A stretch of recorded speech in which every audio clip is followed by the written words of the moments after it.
Hello and welcome back to City Planner Plays, where we are building the city of Verde Beach. And today we're going to do some exciting things. We are going to place some of the disaster DLC. We're going to try to remedy the fire issues that we've had at the zoo and the nature reserve. And we are going to do some detailing as far as street naming goes. There are a number of streets at this point that we just haven't named appropriately, and I think it's about time that we get to that. So without any further ado, the first thing I'm going to do, because I'm nervous about it, is try to figure out how to stop the fires in this nature preserve and zoo area. So what I'm thinking is I need to get a fire, one of the fire helicopter depots closer. I know that you can't drive a fire truck on these trails, though I despise that. Truthfully, all the time when I'm planning, I'll speak with the fire department and hear that trails need to be a certain width and built to a certain depth so that fire vehicles, fire trucks can actually traverse the trails. So it's not abnormal to think that a fire truck might drive on one of these trails, but in the game it is. So we're going to work within the constraints that we have. So the city is going to use a great deal of eminent domain today. It recognizes the problem in this area and realizes that it is far more costly to clean up and repair after these fire events than it would be to just buy some property and place a depot. So I think on the corner of Lincoln and Sterling Zoo Boulevard, we're going to place a fire depot. To me, this place makes a lot of sense for a couple of reasons. First of all, proximity to water, very close. Proximity to parks, even closer. So to me, that's great. But I don't want to stop there. So we have one depot. Right now we have a depot right here. We have another depot over here, which has been pulling water from the zoo. I think before we get ahead of ourselves and really load this area up with things, I want to put another fire depot in this area and kind of have that queued up for the future. So who knows, maybe this will be helpful. At this point, I'm kind of at a loss for the best way to remedy this issue, so I'm going to try a couple of things. So we've tried here. So I guess all we can do now is wait for the next fire, and this is Verde Beach. Don't worry, it's coming. So all right, well, with that, a couple of things that we're also going to want to keep an eye on. I would love to get this university to be a 5-star university. So I know that we're short a couple of things. First, our student population's not large enough. Second, we don't have enough academic work. So every year I'm just going to continue to build those academic works. So through the magic of video editing, I made sure that I have the notifications for the university on, because the last thing I want is to level up or to have a year pass and not have a dissertation or some sort of scientific study occurring. So we've got that going. We're good. So we are bleeding money still, and this is because of the university. I do think I want to see if there's anything that we can do to stop the bloodletting, because we're in a really challenging spot right now. But at the same time, I do want to take a look at the university. There are a couple things that were mentioned in the comments that I really, really, really liked. So the name of the sports team was a topic of concern with people, and I get it. Obviously I'd love this to be the chimpanzees or the apes or whatever, but we can't do that. But Buccaneers does make a lot of sense because of our coastal location. So we are going to be the Buccaneers. I find personal pain in this. I'm a Packer fan, and the Tampa Bay Buccaneers, who are red, beat my beloved Packers, and that bothers me. So to find maybe a solution that will fit, I'll make them green because it's Verde Beach. So it's the Verde Beach Buccaneers, and they are green. The Goodall Institute for Conservation Buccaneers, and they are green. So I think we're in a better spot there. And while we're in the campus, let's think about a couple other things that were mentioned. So we have the School of Law, and one of the things that was mentioned is this should really be a school of environmental law. And I agree. We'll make that veterinary medicine so that we are as clear as we can be about it. The other thing that someone mentioned is that it would be great to have some sort of access and interfacing between this Ivory Heights district and the university, with the feeling that this would be a good place for student housing. And I agree. And if you look at our pedestrian connections, they don't make a ton of sense. So we have this connection over here that people are using, and then as soon as they cross the road, they're immediately met with a fence. So you're not getting into this neighborhood, kid. And the interesting thing, let's take a look. Oh. So you're not getting stuck. You are walking up a bridge, scaling a wall. Not ideal. Let's get that fixed.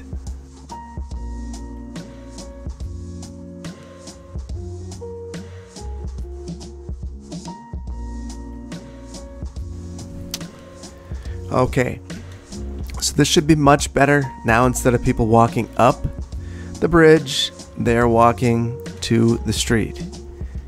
So I wish I could add a stop sign here, but I can't. Or some sort of, like a hawk crossing. That would be, truthfully, I can't imagine this intersection existing without a hawk. And, so what that is, I guess in the most basic terms, it's one of those crossings where you push a button. There would be a rapidly flashing beacon across the road here, an arm that would alert drivers that there are pedestrians that want to cross. So this would back up, but I would be prioritizing that pedestrian movement across this road, which would be desirable. Now, what I know a lot of people would do in this situation would be to create some sort of crazy pedestrian bridge. That's just not really the best solution. That's kind of a faux way of prioritizing pedestrian movements. It's saying, yeah, we're prioritizing these movements because we've given you this crazy bridge, but it will take you twice as long to get anywhere with that bridge. So I don't think that's a great solution, personally. So anyway, we've got that. People are still going where they wanted to go. They're able to get there on a crosswalk and apparently get hit by cars every now and then. Because, man, there are some cars look at that. They're cruising through here, just missing pedestrians and cyclists. That is insane. Well, at least that person decided to slow down. Fair enough. There are cars just parked up and down here. And this is one of the limitations of a vanilla build, is we don't have the ability to place real parking lots. And I know that some builders will place electric vehicle charging lots, and they'll play the Green Cities whack-a-mole game where you zone some commercial spaces and keep deleting until you get an electric vehicle charger. I don't like it personally, so I'm not going to do that. So we will have this weird parking issue where university students and residents decide this is the closest place to campus because I live in a dorm over here and I'm going to park here and walk to my dorm, or gym because the dorms are over here.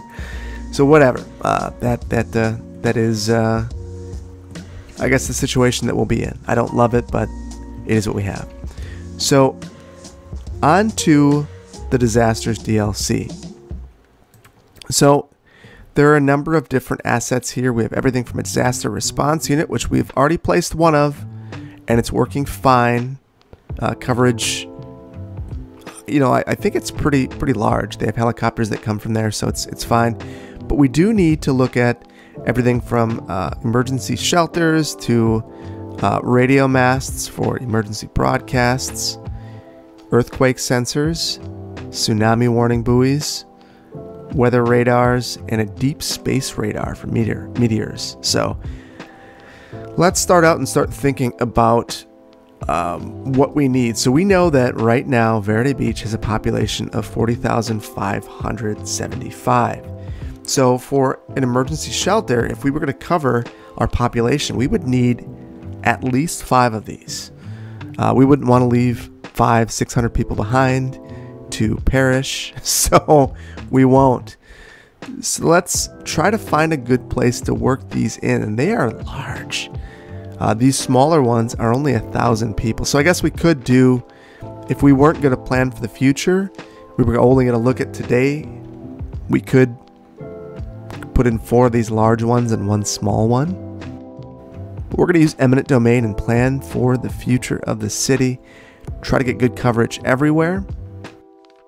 So just looking these,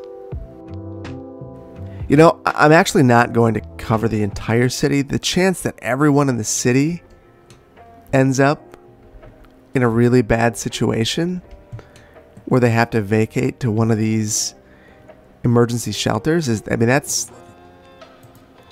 not going to happen. So I'm actually going to remove that. We're going to call a mulligan. You can have your house back, people. Very sorry.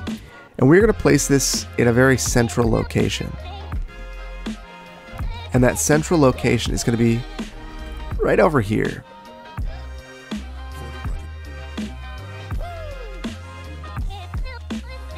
Don't know why I had so many problems placing that. So we're just going to have this emergency shelter over by our fire depot. That seems to be a pretty logical place. This is a very undesirable chunk of land, truthfully. Like, I don't know what else we would place over here, knowing that we have things like a waste transfer facility, post-sorting facility, park maintenance building, road maintenance depot, biofuel bus depot. Like, this is kind of a place where you might expect to see this sort of thing. So, good enough for now, unless we get hit by a nuke, then roughly 75% of the city will perish, and I apologize. Alright, so back to the university for a second. I forgot to do something. I wanted to enable some policies for games, 2 in particular. So this come one, come all will increase the odds of that we win games, and the security will help keep the crime down, and that's a good thing for now, unless we want to get, say, the courthouse. Then we'll need to disable that policy in the future, but we're good for now. So we've got that. Kind of curious. We're about to lose reputation because we're losing students. That's terrible. Not what I was expecting. Well, we'll just keep plugging along. It makes me wonder, you know, all of these wow. So it says that we have that our capacity is not large enough for the eligible population, which I find fascinating. And it makes me wonder why more people aren't coming to the university. Huh. Yeah, I'm not 100% sure why. I do think just maybe I will so to try to stabilize the population, I might try to look at some of these policies and see if maybe that will stabilize our budget. And truthfully, our biggest problem is probably just that we have a lot of academic staff. As far as students, maybe it's time to look at our transit routes. I mean, we certainly have problems. These are not. This is by no means a very comprehensive transit network.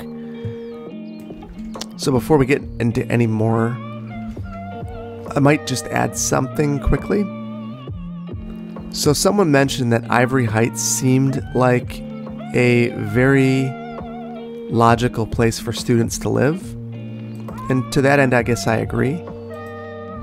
I do think that it would be nice to have more connections, but short of having them, we can have a nice bus route. And this is going to kind of be a circulator loop that just takes people from this Ivory Heights area and takes them to the university. I'm going to add one stop in here just maybe we can maximize our route, get some people to their destinations or their origin, depending on if they're leaving or leaving work or going to it. This is an office type district. Okay, I got distracted. Back to our natural disaster DLC. So we need a tall radio mast. When I see these, I immediately think, so this is the kind of thing you'd see. So I know that they're using this for disasters, but this is exactly what you'd see with a TV station. A local TV station that's broadcasting far and wide, you would see something like this. And in my area, I know that, you know, in a cold weather climate, you would really be concerned about the location of this because ice would form on this and drop off with the little daggers that would potentially imperil people. But here in Verde Beach, where the climate is wonderful year-round, you don't have to worry about ice. You can kind of put this thing wherever. But the most logical location in my mind would still be near the interstate, centrally located if at all possible. And you can see our coverage radius. So this is probably, if we can get it in this area, that's probably as good as it gets. Look at that. Complete coverage of Verde Beach. And that's one of the benefits of having a very, not complete coverage. Interesting. So complete coverage of this field. So I guess we're going to need to amplify this in a couple of different locations. And I'll keep those again along the highway. And over here, I want to make sure that I'm not going to block that view shed that we've created. Oh, everyone loves this. Loves it. I guess who wouldn't love being safer?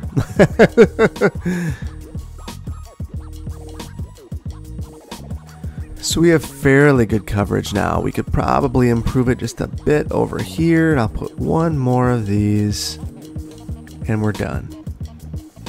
Perfect. Well, okay, perfect's probably the wrong word, but good enough might be, oh no, it's not. One more. Now we're good enough. And they provide a place of visual interest, or some visual interest to the area. Seeing that, you know, and that kind of makes me think about 5G towers and cell towers, and that's a big planning issue right now. I mean, we are currently planning for 5G, and those things, you might see them every couple blocks. 4G, on the other hand, might be this distance away. Oh, no power.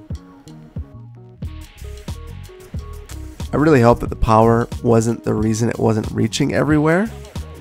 I would feel a little bit silly. Does it need water? No. It's power. Well, our coverage is phenomenal. So maybe it was that, but either way, looks like we're well covered. So I will take that as a win. So okay, we have that. Next up, we need earthquake sensors. And we know that we need this because we've had earthquakes in the past in Verde Beach. So wondering where I could shoehorn this in, and I think I could hide this in the park.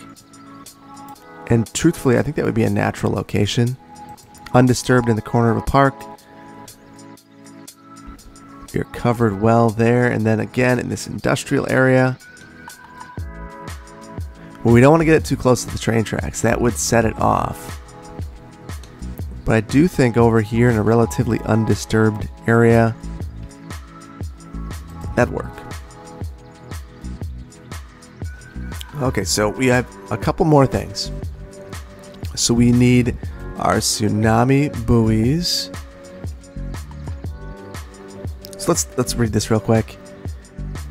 Okay. So I don't know how many of these we need. I might just place a couple. Yeah, that seems rational to me. And then next, our weather radar. Now this to me seems like the perfect building to have near the university. It just seems like the kind of thing that you would see on a campus. So I might place that.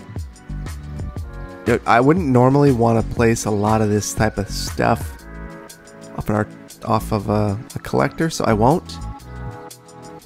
I'll place it near this trail on Greenaway. And then lastly, we have our deep space radar. Again, this seems like a great campus building. However, I don't know that we have a lot of great places for this on campus.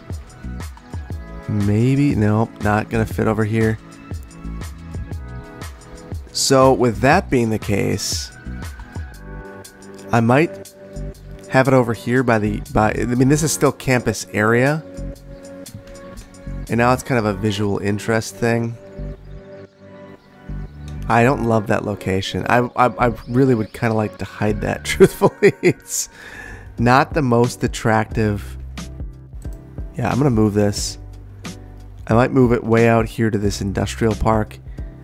You know, if I can't get it on campus to be a campus amenity, I think I'd much rather have it be something that maybe you're driving into the city and you're like, whoa, what's that? This isn't desirable land. This thing doesn't care about pollution. Seems to be a good match to me. So very good.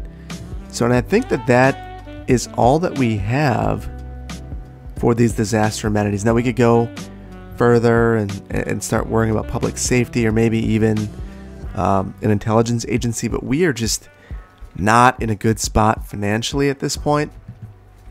So I want to take a step back from spending money and do things that maybe don't cost a lot, like renaming roads.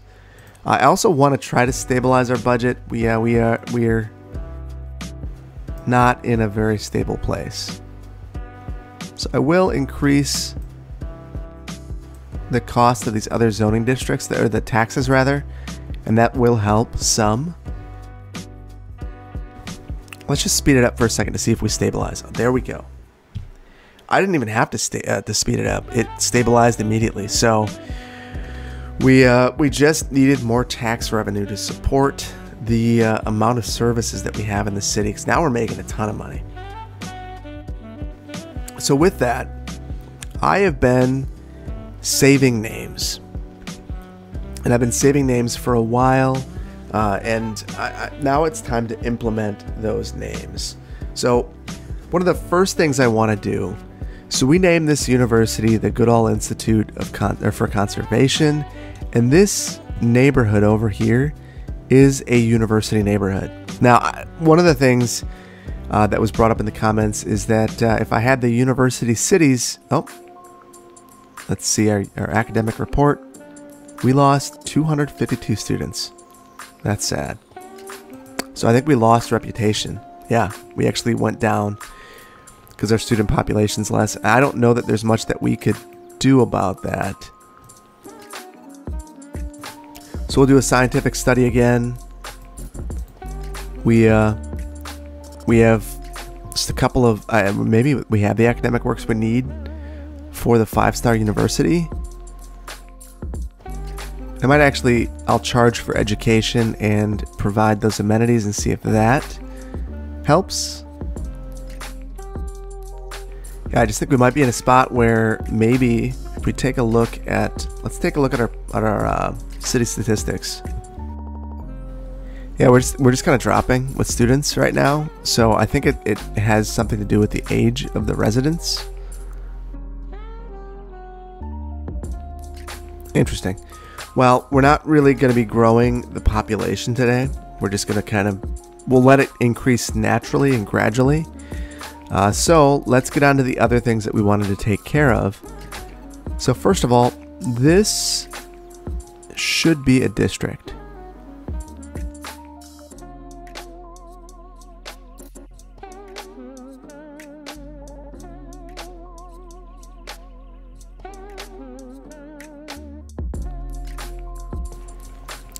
And it's not going to be more heights. We can do better than that.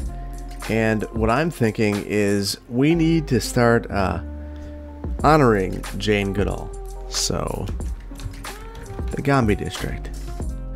And what do we do in the Gombe district? Well, first of all, we renamed the sports teams. So now that we're the Buccaneers, this has all of the stadiums. So sorry, Jane, we're not going to honor you here. This will certainly be, this will be Buccaneer Street. Did I spell that right? Yeah, I got that right. Okay, so we're good. Just don't want to mess that up. And I think that, you know, reasonably they would likely name these streets after sports stars or coaches or something along those lines, but we're not going to do that because we have a different kind of star in the Gombe district, and that is all of the apes that were involved in the war. So let's name some of these streets.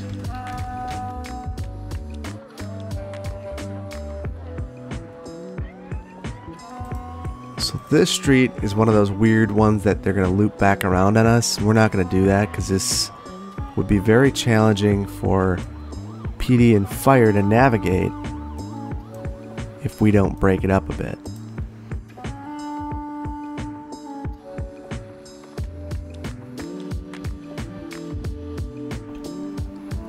Okay, so Charlie Street, D.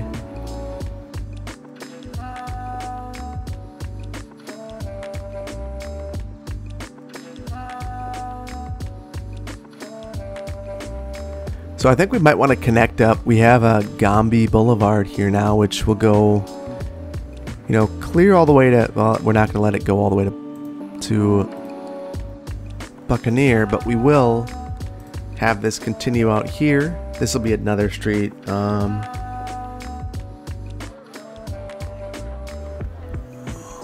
Okay.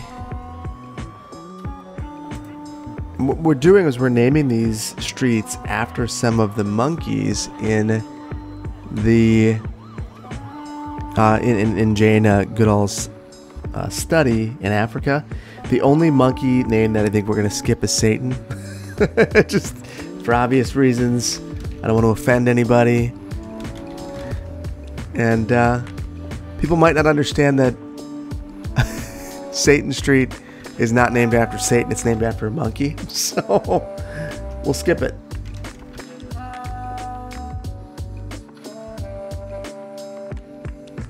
Okay, so we've got most of our streets named. I'm just kind of going through and I want to make sure that I didn't miss anything.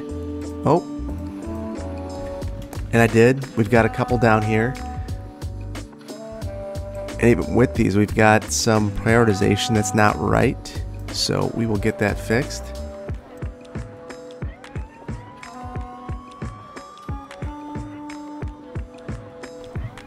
So I imagine these streets having little pictures of the monkeys on the street signs and really being a place that, you know, really pays homage to Jane's studies. So I really like this idea. I appreciate the person in the comments that left this as an idea. So we also need to name Cedric Street, not the greatest name for the university. So somehow Conservation Way.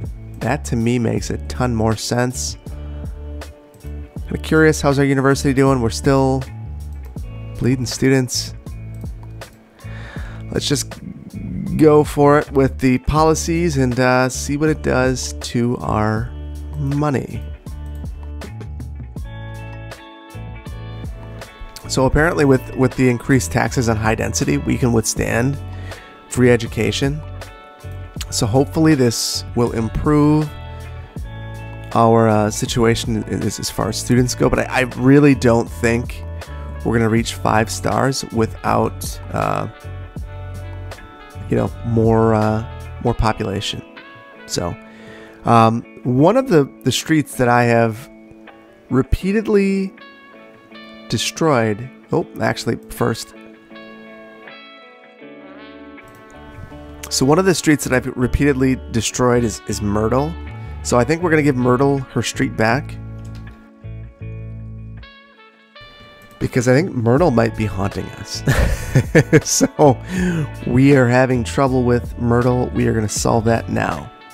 Okay, so I think I want to take Gombe Street and take it all the way into the Garden City.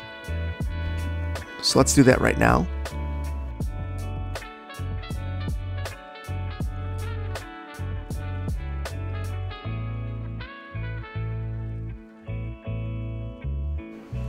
Okay, so knowing that, actually, hold on, let me fix this a little bit. So, knowing that I was going to do this, I decided to upgrade the street here, so we do have a crossing. I didn't want to use any eminent domain on these properties. They don't deserve to have their home destroyed for a path connection. But I do think that one of the things that causes garden cities to fail is that over time you end up having these road connections come in, gradual expansion, and before you know it, the garden city is just a well-integrated suburb. So, and that's kind of what we're going to be doing here over time, is bringing this into the rest of the community. It's a nice little isolated space now, but it can't remain that forever. There's way too much development pressure in this area caused by this development existing. So it's just kind of the natural progression of things that eventually this would become a part of the greater city. That said, I think we just ruined the naming conventions here. So actually, no, it's fine. Kidding, I don't like it. So we're gonna fix it. Bring Gombe right in. So we are gonna do some naming within this district. I think the question is, what do we name things? So I've got a number of ideas, and I think I'm gonna start out with something kind of fun. So there are a couple of people who in the comments of the videos that have requested names. If I've missed you, I'm very, very, very sorry. There are a lot of comments. Keep posting that you want a street named, and eventually I'll see the comment and I will certainly rename a street. So this will be Peyton Circle. It's kind of a circle all the way around, so that makes sense to me.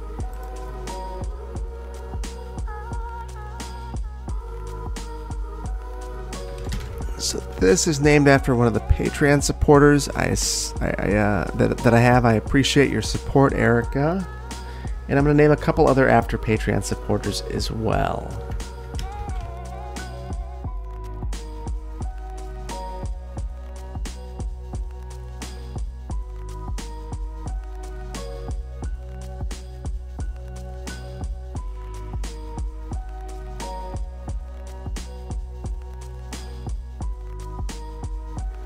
So there are lots of streets named after individual people over here, and I think we're going to continue that. So the Huey Street.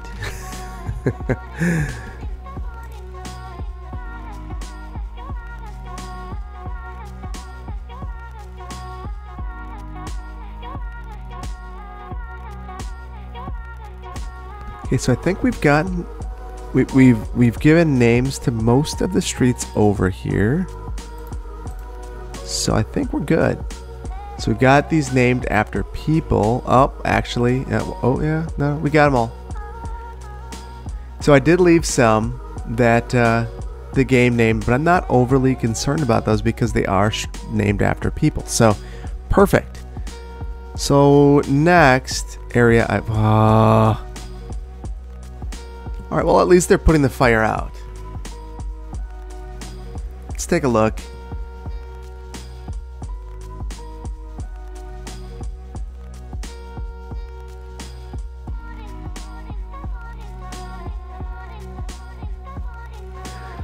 Okay, so we have the natural disasters DLC on. There are fires and there's fire spreading. So there will be fires. But we didn't burn anything down, and I look at that as a huge improvement. So I don't love that these trees have been scorched, but if we are going to have disasters on, this is probably the best outcome we can have. So I will take it. This works for me. So on to our street naming. Now I got some pep in my step, except for all the death in the city. Alright, so our cemeteries are kind of full.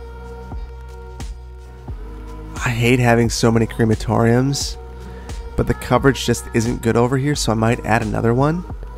And I'd love for this crematorium to just relocate in the bottom of this building or something, adaptive reuse or whatever, but that's not going to happen. So we'll place this over here. It's kind of tucked back, but still with great access to these areas, and hopefully all these bodies will be picked up. It's looking good. So let's finish with our street renaming. So we have fish names over here, and I love those names. But we kind of stopped at one point. So we've got Cod Row over here.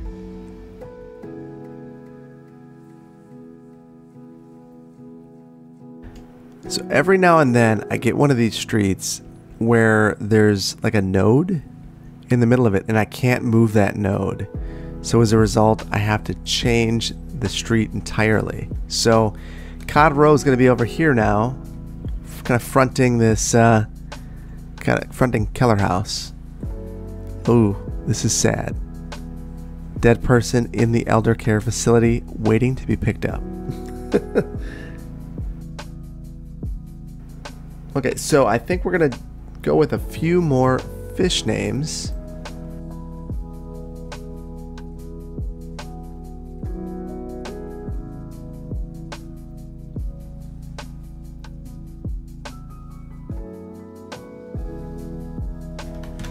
So I'm naming this short street, which would be arbitrary,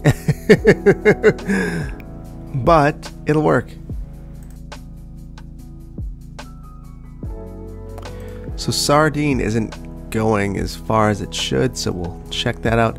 And that's a good reminder to check out the rest of these streets to make sure that they're connecting all the way through. Looks like most of them are, which is nice because now we can just kind of go up the blocks and make sure that we have everything covered.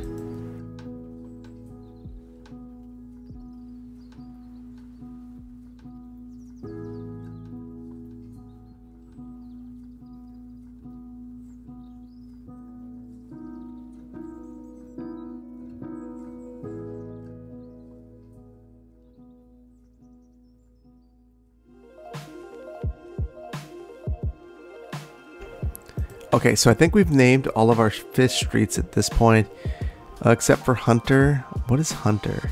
Let's see.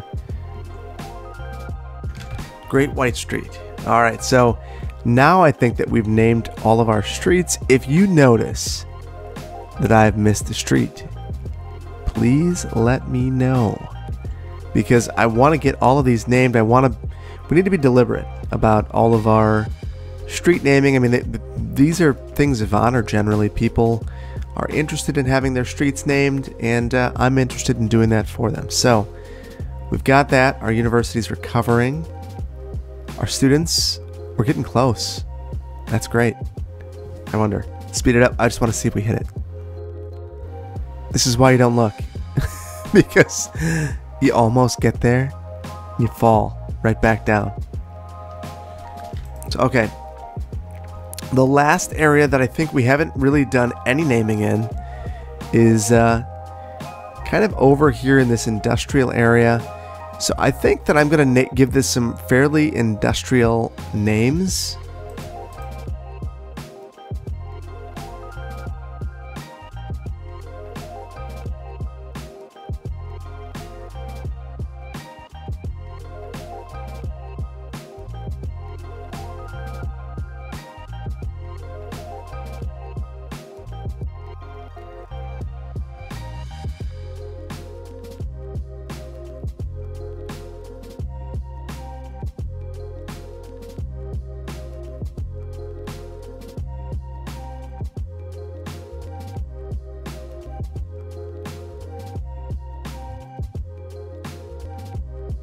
Maybe not the greatest names in this district, but bear with me. I'm trying to think of names. I'll be honest with you, in my normal day-to-day job, people propose names to me and I say yes or no. And then if the names are so egregious that we can't agree to them, I will then propose names. So I might be thinking of one or two, not a dozen. So it's more difficult than you think, and people put less care into it than you'd hope. I guess that's maybe that's the best way of putting it. They might be doing exactly what I'm doing. They're just thinking of things that sound industrial, like Water Street. Yeah, because, you know, water and water. So Water Street. So I think we've named every road in the city now after something or someone. And at this point, we're just kind of... At this point, I think that we're kind of just waiting for the university to level up, which isn't going to happen today. So I might leave it here. I've had a lot of fun with this, though. I think that we've improved some things, made a couple connections, made the city a little bit bigger. About 1,000 people have moved in since we started this episode. And I think the city's safer. And that was the main point of this episode. So thank you so much for joining. If you do have road or district naming ideas, I want those. I'm going to try to come up with a Google form to make that a little bit easier to submit. But feel free to drop in the comments if I miss it. Feel free to drop it again. I probably just didn't see it. If you like this episode, please consider hitting that like button. If you aren't subscribed to my channel, please consider doing so. And if you want to be notified of when I release new videos, hit that notification bell. I will leave you with one more cinematic of the city like I normally do at the end of each episode. Take care, and I can't wait to see you in the next one. Bye-bye, everyone.